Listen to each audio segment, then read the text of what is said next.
Welcome to my YouTube channel basic science. कैसे हैं आप सब? मैं हूं माधवी और आज हम फिर डिस्कस करने जा रहे हैं ऑपरेशन थिएटर की क्लास में कुछ जनरल इंस्ट्रूमेंट के बारे में कि ये जनरल इंस्ट्रूमेंट क्या कहलाते हैं। आज की क्लास में हम कुछ नए जनरल इंस्ट्रूमेंट के बारे में, देन हम उन इंस्ट्रूमेंट के यूज़ के बारे में भी जानेंगे। तो यदि आपको हमारा आज का वीडियो पसंद है तो वीडियो को लाइक और साथ ही साथ चैनल को सब्सक्राइब ज़रूर करें। तो चलिए स्टार्ट करते हैं और जानते हैं आज हम एक नए इंस्ट्रूमेंट के बारे में जिसका नाम है लेंजेनबैक रिट्रैक्टर। ठीक है, अब ये जो लेंजेनबैक रिट्रैक्टर है स्टूडेंट, ये एक जनरल इंस्ट्रूमेंट है।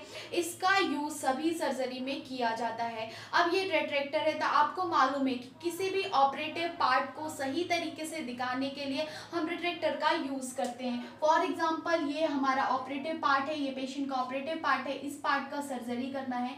यहाँ पे बहुत सारी मसल्स प्रेजेंट होती हैं, बहुत सारी अलग अलग टाइप्स की हमारी बॉडी की लेयर प्रेजेंट होती हैं, बहुत सारे ब्लड वेसल्स होते हैं। उनको अलग करने के लिए, उनको रिट्रैक्ट करने के लिए हम रिट्रैक्टर का यूज करते हैं। ठीक है, तो हम लेंजेनबैक रिट्रैक्टर का यदि इंट्रो की बात करें तो स्टूडेंट ये जो इंस्ट्रूमेंट होता है ये टारगेट पार्ट को सही तरीके से दिखाने वाला इंस्ट्रूमेंट होता है। टारगेट पार्ट का मतलब क्या कहलाता है कि जिस पार्ट में हम सर्जरी कर रहे हैं उस पार्ट को सही तरीके से दिखाने के लिए इस इंस्ट्रूमेंट का यूज किया जाता है। और ये इंपॉर्टेंट इसलिए है क्योंकि ऑपरेटिव पार्ट को सही तरीके से रिट्रैक्ट नहीं करेंगे तो सर्जरी करने में बहुत ज़्यादा प्रॉब्लम होती है, इसीलिए इन रिट्रैक्टर का यूज़ किया जाता है।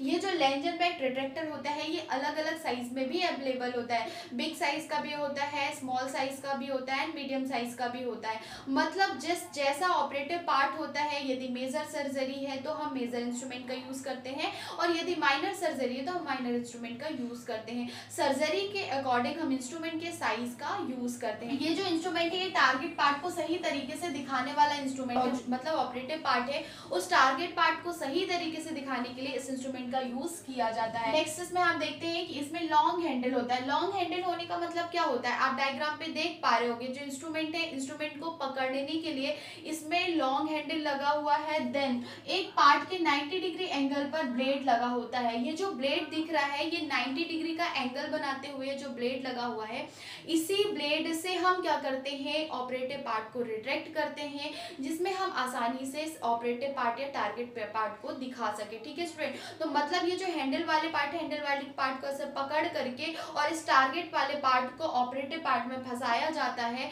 जिससे आसानी से टारगेट पार्ट को हम दिखा सके। ठीक है स्टूडेंट, अब हम देख लेते हैं इस इंस्ट्रूमेंट का यूज। तो यूज क्या है, स्किन के जो कॉर्नर्स होते हैं या ब्लड वेसल्स हो गई या नर्व फाइबर्स हो गया या एब्डोमिनल वॉल हो गया, इनको ऑपोजिट डायरेक्शन में फोल्ड करने के लिए इस इंस्ट्रूमेंट का यूज किया जाता है। तो हमारी बॉडी में स्किन के जो हम जब कट करते हैं, जब पेशेंट के टारगेट पार्ट को कट किया जाता है, ऑपरेटिव पार्ट को, तो स्किन का ये जो कॉर्नर वाला पार्ट होता है, देन इसके अंदर बहुत सारी ब्लड वेसल्स होते हैं, नर्व फाइबर्स होते हैं, या जो एब्डोमिनल वॉल है उसको ऑपोजिट डायरेक्शन में पलटने के लिए, मतलब हम इसको ऐसे फंसा करके रिट्रैक्टर से अपोजिट डायरेक्शन में पलटने के लिए इस इंस्ट्रूमेंट का यूज किया जाता है। ठीक है स्टूडेंट, तो आपको समझ में आ गया होगा लेंजेनबैक रिट्रैक्टर क्या है। यह एक ऐसा इंस्ट्रूमेंट है जो टारगेट पार्ट को सही तरीके से दिखाता है।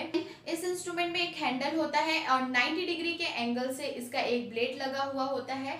इस इंस्ट्रूमेंट का यूज स्किन के कॉर्नर वॉल, नर्व फाइबर्स आदि को पलटने के लिए या होल्ड करने के लिए, फोल्ड करने के लिए इस इंस्ट्रूमेंट का यूज किया जाता है।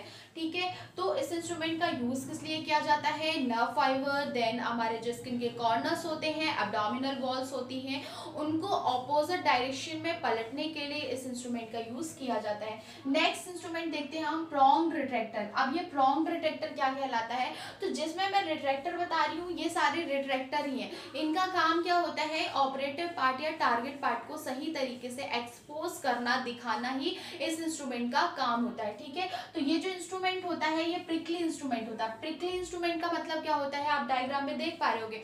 ये इंस्ट्रूमेंट जो होता है इसमें कांटे जैसी संरचनाएं निकली होती है। जो ब्लेड होता है, ब्लेड में कांटे जैसी संरचनाएं निकली होती हैं, जिसके द्वारा हम आसानी से ऑपरेटिव पार्ट में फंसा करके ऑपरेटिव पार्ट को हम आसानी से देख सकते हैं। ठीक है स्टूडेंट, नेक्स्ट इसका यूज हम देखते हैं। टिश्यू को फोल्ड करने के लिए इस इंस्ट्रूमेंट का यूज किया जाता है।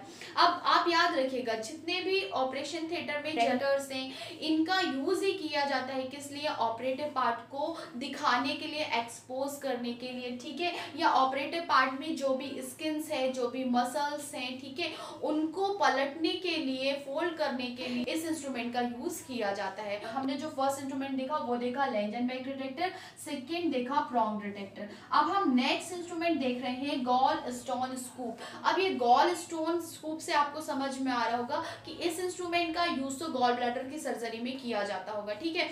कुछ इंस्ट्रूमेंट के ऐसे नाम होते हैं स्टूडेंट, जिसके नाम के अकॉर्डिंग ही हम मालूम कर लेते हैं कि इस इंस्ट्रूमेंट का यूज किस ऑपरेशन या किस सर्जरी में किया जाता है। तो ये जो इंस्ट्रूमेंट है, ये इंस्ट्रूमेंट गॉल स्टोन स्कूप, इसका यूज गॉल ब्लैडर की सर्जरी में किया जाता है। तो सबसे पहले तो हम इसका इंट्रो देख लेते हैं कि ये एक्सपोर्टिंग एंड स्कूपिंग इंस्ट्रूमेंट है, ठीक है।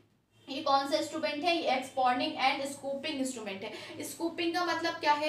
किसी भी पार्ट को सही तरीके से दिखाने के लिए या उस ऑपरेटिव पार्ट में किसी भी स्टोन की खोज करने के लिए इस इंस्ट्रूमेंट का यूज किया जाता है। यदि हम यूज की बात करें तो गॉल ब्लैडर में आपने देखा होगा स्टोन पाया जाता है, गॉल ब्लैडर के स्टोन को रिमूव करने के लिए इसका यूज किया जाता है, या बाइल डक्ट में भी जो स्टोन अवेलेबल होती है, प्रेजेंट होती है, उस स्टोन को हटाने के लिए, रिमूव करने के लिए इस इंस्ट्रूमेंट का यूज किया जाता है। तो याद रखिए, गॉल स्टोन स्कूप का यूज किस लिए किया जाता है? गॉल ब्लैडर की स्टोन या बाइल डक्ट की स्टोन को रिमूव करने के लिए इस इंस्ट्रूमेंट का यूज किया जाता है। आपका जो पित्ताशय होता है, पित्ताशय में कभी कभी पथरी हो जाती है, स्टोन हो जाता है, गॉल ब्लैडर में स्टोन हो जाता है, उसके लिए हम डॉक्टर को दिखाते हैं, डॉक्टर हमें सर्जरी एडवाइस करता है। सर्जरी के टाइम पे इसी गॉल स्टोन स्कूप के द्वारा इस स्टोन या पथरी को हटाया जाता है, ठीक है स्टूडेंट। तो आज की क्लास में हमने कुछ जनरल इंस्ट्रूमेंट कवर कर लिए हैं, आने वाली क्लास में हम और जनरल इंस्ट्रूमेंट